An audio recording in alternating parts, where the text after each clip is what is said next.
Heather with Infinite Collective Healing. In today's video, I'm going to talk to you a little bit more about soul imprints. And this is basically what's been coming through about these soul imprints, and there's a lot to it. Okay, so we're going to start with soul imprints. They hold specific frequency or lessons, and there are many variations of these. So you can have trauma-based imprints, wisdom-based imprints, mission-based imprints, and protective imprints. And they each have their own lesson or frequency. So let's talk about these things. The trauma-based imprint is formed in moments of fear, betrayal, abandonment, and anything of that low vibration.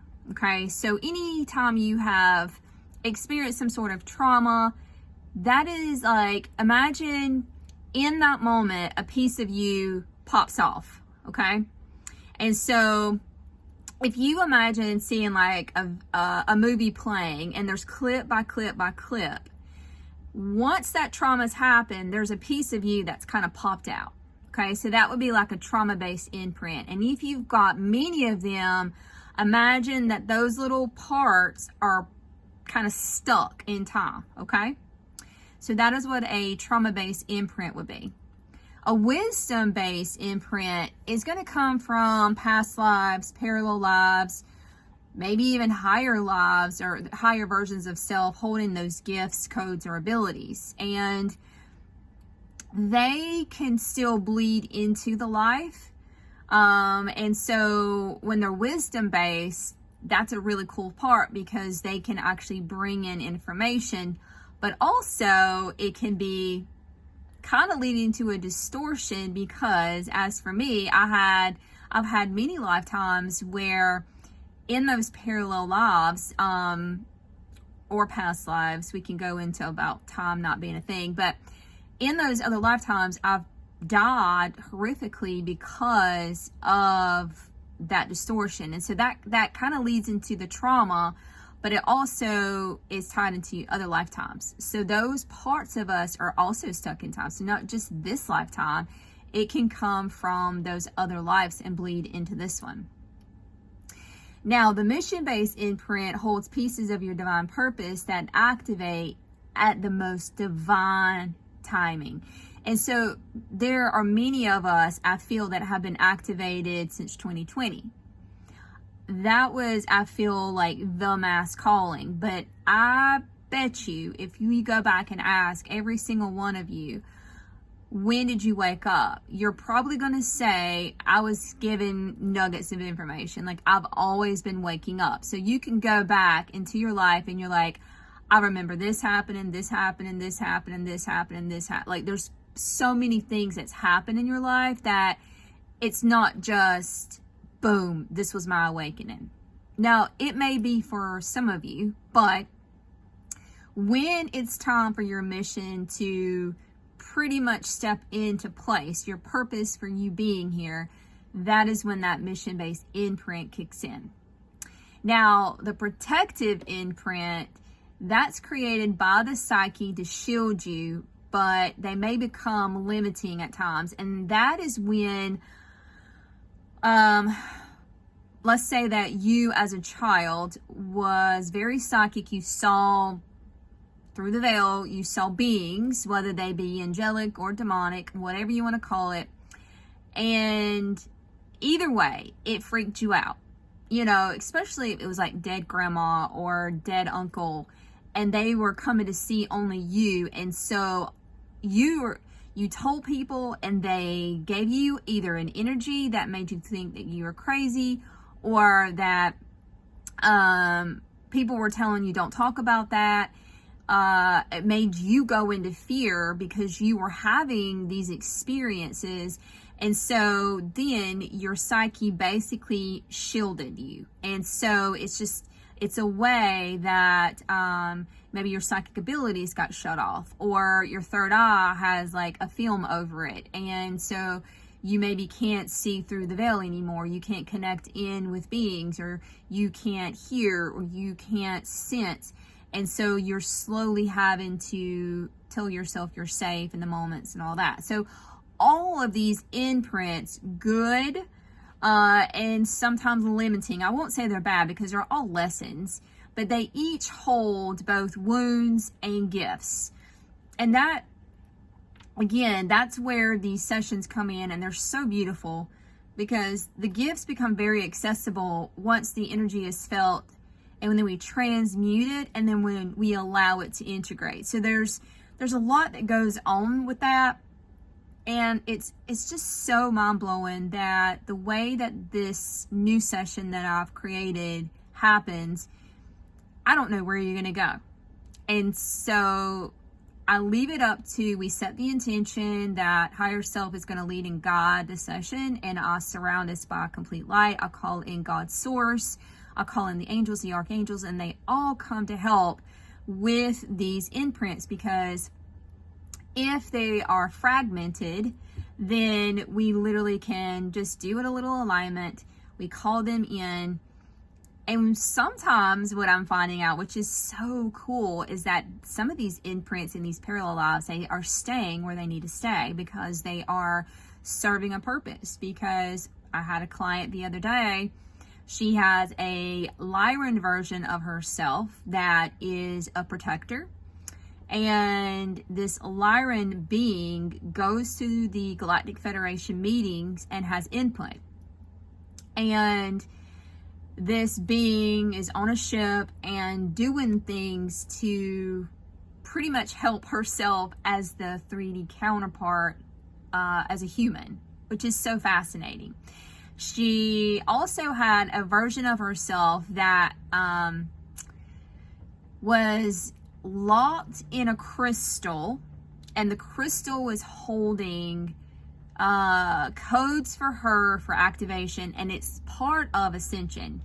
And it was like, it doesn't matter what it's about, doesn't matter, your soul will remember. And when the big event happens, this crystal is part of the activation for like the blast, the takeoff. It was mind-blowing. And she had another imprint that I can't remember now, is basically helping her in this lifetime, but navigating things, but staying in the other form. So these three aspects, it was she's here to help the archons. She's working with me in the astral. That's what it was. And so with her having these aspects, Source and the Infinite Collective and Yeshua came in and said it doesn't matter that we don't integrate. Some of these imprints are not meant to integrate at this time because they are holding significant frequency for certain things. But if they are trauma-based, that is where it's so nice to go in while we're here and figure out that traumatization without reliving it, but just feel into the emotion that needs to be felt, not the circumstances and situations. We're not reliving it. All we need is to alchemize that trapped emotion. That's it. Doesn't matter where it comes from, how it comes, whatever. It's all about alchemizing that energy. So once we recognize it and we transmute it and allow that imprint to then reintegrate, you then become more whole. And it's so beautiful. So like I was saying about these different types of imprints, they're not always from this lifetime. So they do come from past lives, and some of you may even resonate with the Atlantean times, the Lemurian times. You know, think about all the witch lives and the different types of, just knowing information, being psychic, living, even some of us have lives when Jesus was here. And so you think about all of the suppression that we had and all of the things that we experienced. So a lot of those are coming from those lifetimes.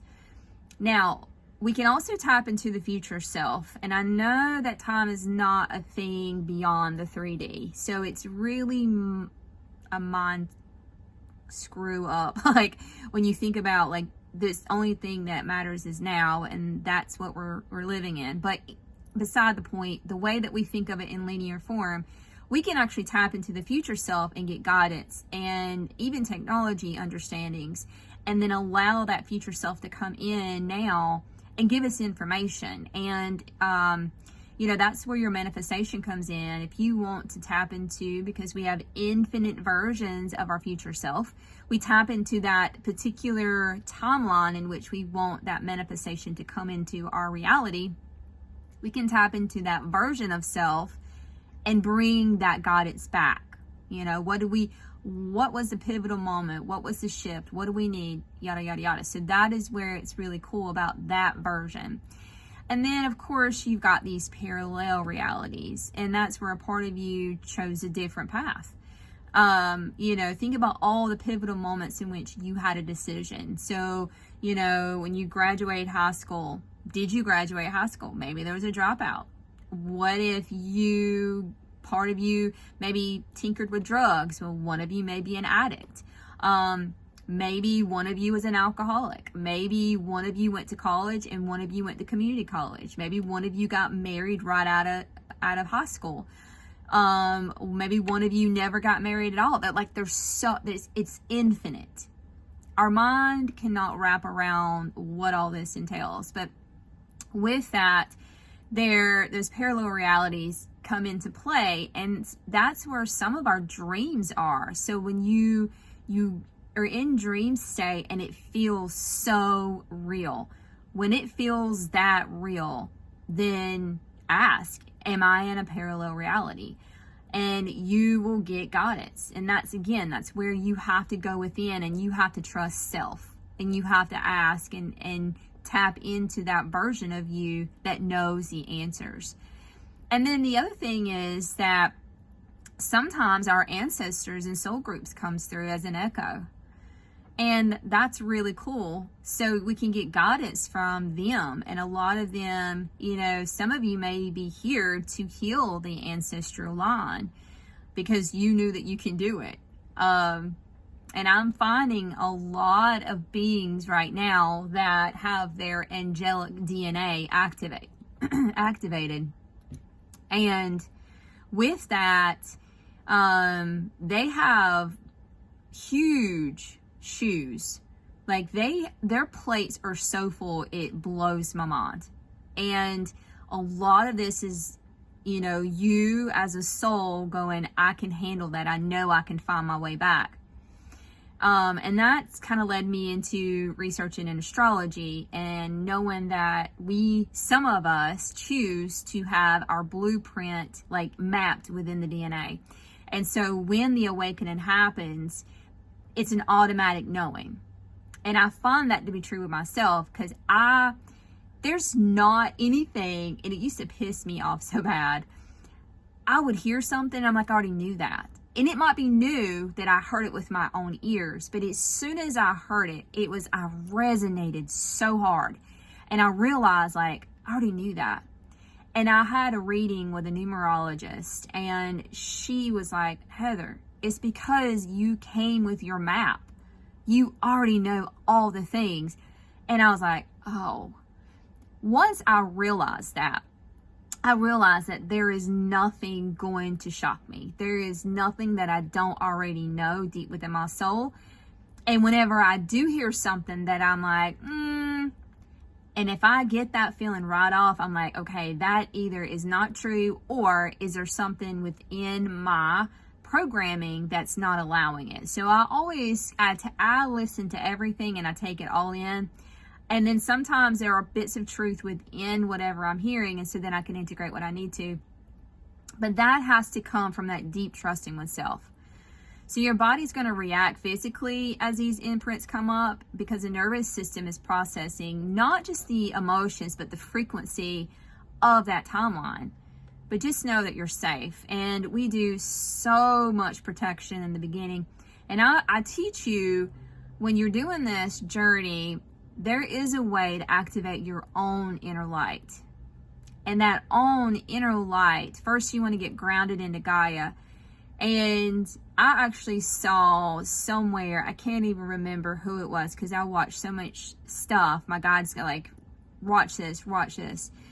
but they teach how to ground from your heart space. And I find that I try it myself, and it's so much deeper because it comes from the heart and you're able to sink down. So I grow roots from my heart all the way down my legs, out of my feet, down until I find the center of the earth. And that's where I find that big, beautiful ball of light, and I connect in, and I wrap that, my rope, my cord, or my roots, whatever you see it as, I wrap it around her a bunch of times, you know, making sure I'm anchored in. And I even say, Mama Gaia, I'm connected in, I'm grounded into you, and I feel her energy rush up. I also will send out energy through the top of my crown, and that's where I connect into God's source energy. Once I'm connected into God's source energy, I allow that energy to flow through my entire body, clearing all of my chakras, getting me in full alignment. So now that you're grounded in, you're connected in, I then radiate that light. So you got to think you've got energy coming up, energy coming down, and then we're going to send it out of the heart space. And that is how I activate and clear my aura. So that is something that you can try, and it's just a visualization. You don't have to see it, you don't have to feel it, just trust and know. And then call on your guides, call on your higher self, call on God, source, whatever you want to call. You can call on the angels, anybody you feel safe with. You can call Jesus, Yeshua, and sometimes I just use a variety of ones if I just want to feel their energy. So you just connect in and just set the intention that you're going to ground and you're going to connect in, and then you are going to build your own powerhouse of light. And that way you know that you're protected, because then you're not in fear. You're empowering yourself. And so something else that is coming through right now is, and I've been doing this when I go out in public, because a lot of people who are empathic, they get drained when they go out. And especially if you're not aware of your energy yet, you don't know your field, you don't know your boundaries, you don't realize like how many energy vampires they are, and they don't realize they're doing that, right? So they need your light, and when you're doing the work, you become the light, and you're just radiating this beautiful light, and they're like, give it to me. And it's all on an energetic level. So before I ever go in, actually before I ever leave the house, I set the intention that I connect in with Gaia, connect in with source, I radiate my energy, I then become, you know, clean and clear with the white light that I know that I'm connected into, and I have kind of like this bubble around me. But I've also been calling in source energy to flow through me constantly. And that way, when I'm out and about and I'm around all of these people, these humans that need that light, I give it to them, but not from me. I give it to them from God's source energy. And that has been so powerful, because then it's coming from overflow. It's not going to drain me. And when I get done, I am just like, oh my God, that was so cool. And you'll notice that people will come and talk to you, and they'll offload on you, but it doesn't drain your energy, because you're setting the intention. I'm pulling from source, I'm pulling from source, I'm pulling from source, I'm pulling from source. Allowing that energy to radiate out of you so that you are fully allowing them to get what they need from you, because the light is what activates people anyways. The light is what initiates even healing. And when you are the light and they come up to you and unload on you, that's a piece of them healing. So take that with pride, because you don't have to make it your own. You don't have to take it on. And you literally can imagine, like, I'm cutting the cords with that person. That person just they need to feel like they're heard and seen, and they just want to feel love. And what better way is to give them that gift of source energy? So that's just some things that I have discovered through this work, and I hope that helps with these imprints, because they are all over the place. And I've literally thought about like even teaching a little course on it, because how these soul imprints and how they get triggered, and some things that I've learned along with the way, and how that ties into your conscious mind, your subconscious, your unconscious mind. Like, there's so much that I have learned through this journey. So if any of this resonates with you and you would be interested in learning more, let me know, because I can either create content based on it, or I can actually teach a course, because there is so much that can be learned from this. And every day, every single day that I do these sessions, or I meditate and connect in, like there's so much more that comes through. And you know, with this new technique that I've created, it's just so powerful in the fact that this was the only thing that I actually was able to use to heal myself.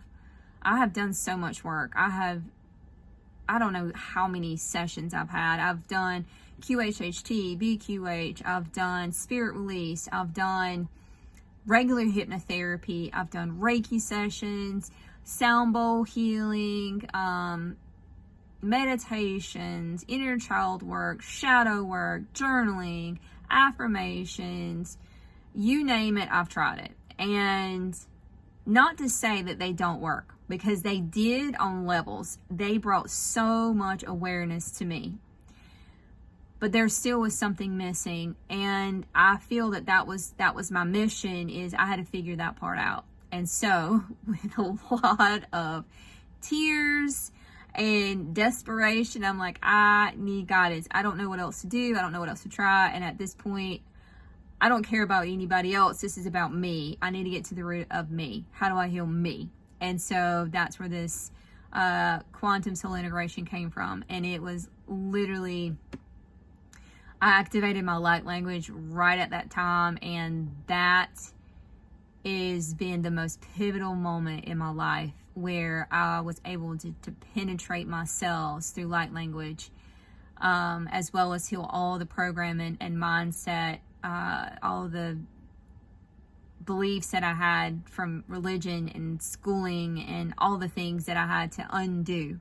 So this was definitely it's been a spiral of a journey of healing, and I've done it all. I've had the traumatic experiences, and I've let go of them. I have been face to face with my abuser and healed on such a deep, profound way.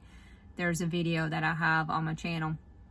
So again, it's bumpy, it's crazy, it's got its ups and its downs, but it's so beautiful, because when you get to a point where you're like, okay, I've done the work, what else is left? Because you feel like there's something else missing.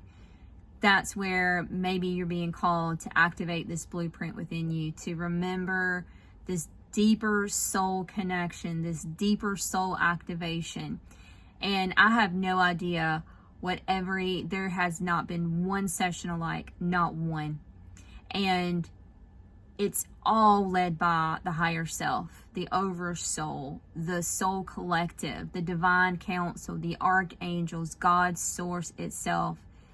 They are so magical. And the only way I can tell you is to have your own experience. So if you want to connect in with me, leave me a comment. You can email me at infinitecollectivehealing@gmail.com. You can also go and check out my website. I can book a 30-minute consultation if you want to connect in with me and just see if any of this resonates with you. And then, of course, you can always book a session with me. So I would love to help you on your journey, but it's going to have to be you. It's you doing the healing and you trusting yourself. I'm just the navigator. I'm the guide to get you there, and I'll hold space, and I'm here for it all. And just know that you are worthy of healing, and I will see you on the next video.